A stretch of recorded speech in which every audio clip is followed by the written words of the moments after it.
కాబట్టి ఇవాళ నేను ఒకటే సూచన చేస్తున్నా, అక్కడ ఉండే మా సోదరిమణులకు మా సోదరులకు ఒక మంచి నిర్ణయం తీసుకున్నాం మన ఆడబిడ్డల కోసము.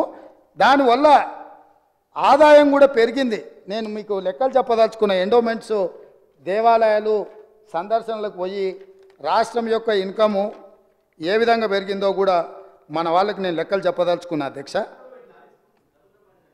ఆడబిడ్డలు బస్సు ప్రయాణాన్ని ఉపయోగించుకొని ఎక్కువ దైవ దర్శనాలు చేసుకోవడం వల్ల దేవాదాయ శాఖ యొక్క ఆదాయము నవంబర్లో, అంటే ఉచిత బస్సు ప్రయాణం లేనప్పుడు దేవాదాయ శాఖ ఆదాయము 49.28 కోట్ల అధ్యక్ష.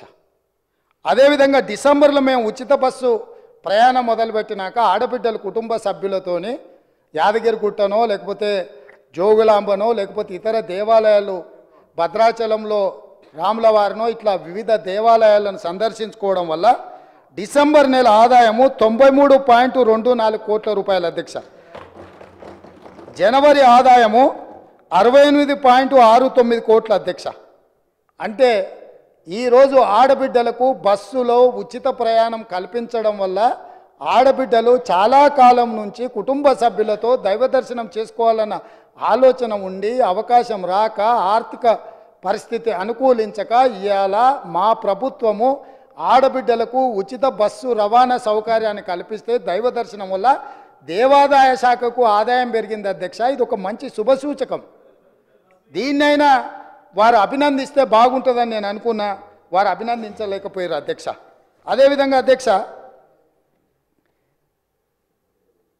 ఉద్యోగాలు పదే మీరు 2 లక్షల ఉద్యోగాలు ఇస్తా అన్నారు. ఎక్కడ పోయినాయి మీ 2 లక్షల ఉద్యోగాలు? అసలు తెల్లారే ఇవ్వాలి కదా అధ్యక్ష. మీ ఉద్యోగాలు పోయిన దుఃఖంలో మీరున్నారేమో కానీ నిరుద్యోగ యువకులు ఆ దుఃఖంలో లేరు అధ్యక్ష. ఉద్యోగ అవకాశాలు కల్పించాలంటే దానికి ఒక ప్రాసెస్ ఉంటుంది అధ్యక్ష, ఒక విధానం ఉంటుంది. జస్ట్ లైక్ దట్ ఇట్లా చేయడానికి ఉండదు. గతంలో మీరు చేసినట్టు మేము చేయలేము. జిరాక్స్ సెంటర్లలో పల్లి బఠానీలు అమ్మినట్టు పరీక్ష పత్రాలు ఎక్కడ పడితే అక్కడ సంతలో సరుకులాక అమ్ముకునే విధానం మేము దేదలుచుకోలేదు అధ్యక్ష.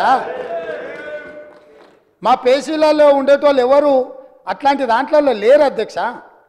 మా పేషీలలో ఉండే వాళ్ళ బంధువులు ఎవరు ఇట్లాంటి కుంభకోణాలలో లేరు అధ్యక్ష. మేము మీలాగా కాదు, మీరు మీలాగా మమ్మల్ని ఎందుకు అనుకుంటున్నారు?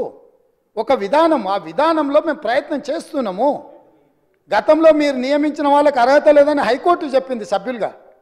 వాళ్ళని తొలగించమంటే రాజీనామా చేయమని అంటే వాళ్ళు విస్మించు కూర్చుంటే కొన్ని విధి విధానాల వల్ల వాళ్ళని తొలగించడానికి కొంత ఆలస్యమైంది. వాళ్ళ వెనకాల కూడా మరి మీరే ఉన్నారా అంటే నాకు తెలియదు, అది మీరు చెప్పాలి ఉన్నారో లేరో. ఏదేమైనా వాళ్ళని తొలగించడము, కొత్తగా నోటిఫికేషన్ ఇవ్వడం, కొత్తగా ఆహ్వానించడం, చైర్మన్గా అదేవిధంగా సభ్యులుగా నియమించడం, ఇదంతా కూడా ఒక ప్రాసెస్. ఇదే కాకుండా గతంలో ఇచ్చిన నోటిఫికేషన్లకు కూడా ఎంతసేపు మీ ఉద్యోగాలను రెన్యువల్ చేసుకోవాలన్న ఆలోచనలో పడి ఆ తాపత్రయంలో మీరు వాళ్ళ ఉద్యోగ నియామకాలు చేపట్టకపోవడం వల్ల వైద్య ఆరోగ్య శాఖలో మీరు నియామకాలు చేపట్టకుండా వదిలేస్తే మేము వచ్చే ఆ సమస్యలు పరిష్కరించి పెద్దలు దామోదర్ రాజనరసింహ గారు మొట్టమొదట ఆ కార్యక్రమాన్ని చేపట్టి 6,956 స్టాఫ్ నర్సు ఉద్యోగాలు ఎల్బీ స్టేడియంలో నియామక పత్రాలు వాళ్ళకి అందజేసినాం అధ్యక్ష. ఇది మా చిత్తశుద్ధి. అదేవిధంగా మొన్నటికి మొన్న సింగరేణి బొగ్గు గని కార్మిక సంఘంలో 2 సార్లు వాళ్ళే అధికారిక కార్మిక సంఘంగా ఎన్నికైనరు. కానీ ఏనాడు ఆ కార్మికుల బాగుల గురించి ఆలోచన చేయలే. అందులో కూడా ప్రశ్నాపత్రాలల్లా అదేవిధంగా ఇచ్చిన టెండర్లలో ఏం జరిగిందో భవిష్యత్తులో తేలుతుంది.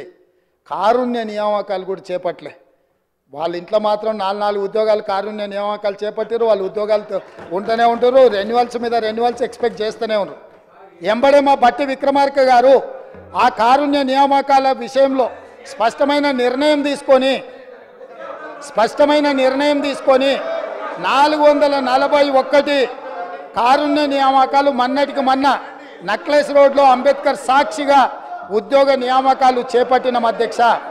అదేవిధంగా పోలీస్ డిపార్ట్మెంట్లో నియామకాలు చేపట్టాల్సిన చర్యలు వాళ్ళు చేపట్టకపోవడం వల్ల 15,000 పోలీసు ఉద్యోగ నియామకాలు వాళ్ళు ఇట్లనే అరిసి గోలబెట్టినా వీళ్ళు ఇట్లనే అరుచుకుంటూ కూర్చున్నా తొందరలోనే పోలీస్ శాఖలో 15,000 పోలీసు ఉద్యోగ నియామకాలు చేపట్టి మా చిత్తశుద్ధిని నిరూపించుకున్న బాధ్యత మా మంత్రివర్గం తీసుకున్నది.